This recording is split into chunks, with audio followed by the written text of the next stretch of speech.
Cet homme a été accusé d'avoir accepté des millions d'euros d'un dictateur pour financer sa campagne présidentielle.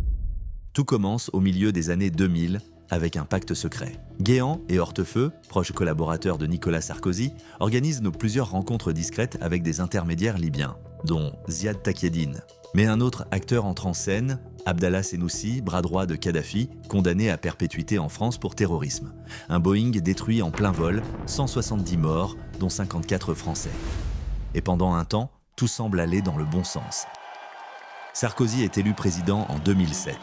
Paris et Tripoli se rapprochent, les contrats s'accumulent, les sourires s'échangent. En coulisses, un accord se dessine. La Libye financerait la campagne présidentielle de Nicolas Sarkozy en échange d'un rapprochement diplomatique et d'une révision du mandat d'arrêt contre Senussi, le terroriste. Mais quelques années plus tard, les juges découvrent des transferts suspects. 6,5 millions d'euros auraient transité depuis Tripoli, suivis de retraits d'espèces massifs, dans un calendrier parfaitement compatible avec la campagne. Un coffre-fort est ouvert, rempli de liquide, sans explication claire. Un document du média Mediapart éclate au grand jour, évoquant un financement de 50 millions d'euros pour la campagne de Sarkozy. L'affaire éclate, les accusations pleuvent et la justice s'en mêle. Le procès débute. La suite de l'histoire va diviser la France. Abonne-toi pour ne pas la manquer dès demain.